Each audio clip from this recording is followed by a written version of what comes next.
Maintenant, s'intéresser à la situation, non pas du côté des centrales nucléaires en Iran, mais du côté de la population iranienne. Avec vous, Bahar Marcoy, bonjour. Vous Bonjour. êtes journaliste à la rédaction numérique de France 24. On assiste, Bahar, à des départs massifs de Téhéran, si l'on en croit les images ces derniers jours. Tout à fait. J'ai contacté des Iraniens aujourd'hui et la plupart étaient sur la route ou pour certains déjà arrivés lorsqu'ils ne s'éloignaient pas trop de Téhéran. Donc ils sont partis hier soir ou ce matin, au petit matin. Malgré les pénuries d'essence, ils ont fait 2 à 3 heures de queue dans les stations-service, puis ils ont réussi à se ravitailler ensuite en dehors de la capitale. Et ce que j'ai constaté aussi, c'est qu'ils partent vraiment le cœur lourd, en fait. Il y a des énormes embouteillages, les Iraniens sont habitués, mais cette fois, il y a un stress qui est différent. Il y a une Iranienne notamment avec laquelle je me suis entretenue qui disait, voilà, au moment où elle a fermé la porte de son appartement, elle a pris le temps de regarder son salon et elle s'est dit que c'était peut-être la dernière fois qu'elle le voyait. Donc il y a des images quand même qui leur viennent et ils sont très... Ils sont très angoissés. Ils se rendent où? Dans la famille, chez des amis? Ils se rendent où ils peuvent. Donc, peuvent. quand ils ont de la famille, qui viennent de province, ils peuvent se rendre en province, parfois très loin. J'ai eu des gens au téléphone qui avaient fait plus de 800 km de voiture. Ah oui. Et ils essayent de prendre des chemins les plus sûrs possibles, c'est-à-dire notamment en évitant les routes qui s'approchent En évitant les grands axes. Voilà, en évitant les grands axes qui s'approchent des sites Et des militaires. centrales, oui, bien sûr.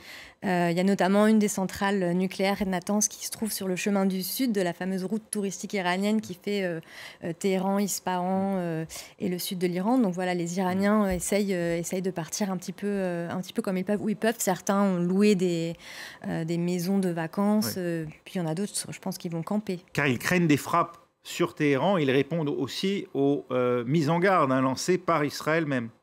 Par Israël, et je pense, j'ai l'impression, d'après ce qu'ils disent, qu'il les a vraiment chamboulés. C'est cette déclaration de Donald Trump, hier soir ou au petit matin, vers minuit et demi, qui a demandé aux habitants de Téhéran d'évacuer immédiatement. C'est ce qui a convaincu ceux qui étaient encore réticents à partir.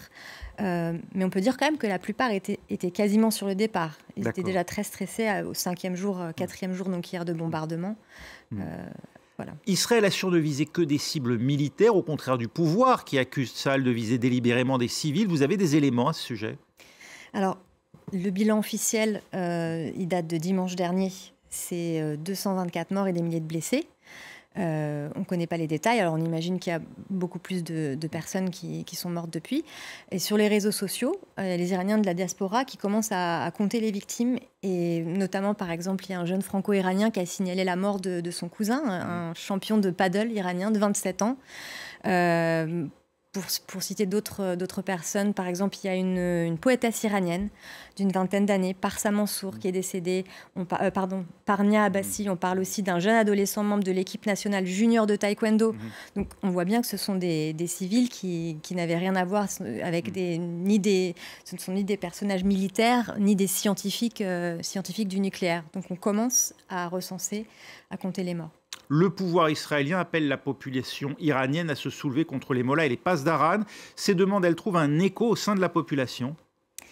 La population iranienne, elle se sent prise en étau, en fait, entre le pouvoir iranien et les bombes israéliennes. Ils en veulent à leur gouvernement, ils en veulent au régime. Ils sont accablés quand même depuis des années. On a suivi le mouvement Femmes, Vie, Liberté et ils n'ont pas confiance en eux. Moi, par exemple, ce que m'ont dit certains, c'est qu'ils n'avaient pas confiance au bouclier, au système antimissile iranien. Ils ont peur que ça leur tombe littéralement sur la tête. Mais en même temps, ils vivent sous les bombes israéliennes depuis ces derniers jours. Et ce qu'ils disent, c'est qu'ils ne sont pas prêts à suivre le Premier ministre israélien. Il y a une jeune femme qui disait « Il a fait de nous des déplacés de guerre ». Que veut-il de nous? J'ai l'impression qu'ils sont encore en état de choc et ils sont aussi angoissés. Ils craignent qu'il y ait un plan qui ait été décidé pour eux. Ce qu'ils disent, c'est qu'ils ne veulent pas, il ne revient pas à Netanyahou décider de notre avenir. Ça, c'est une citation d'une personne que j'ai eu au téléphone. Nos choix sont guidés par nos réalités, les réalités qui nous sont propres, et c'est à nous de décider.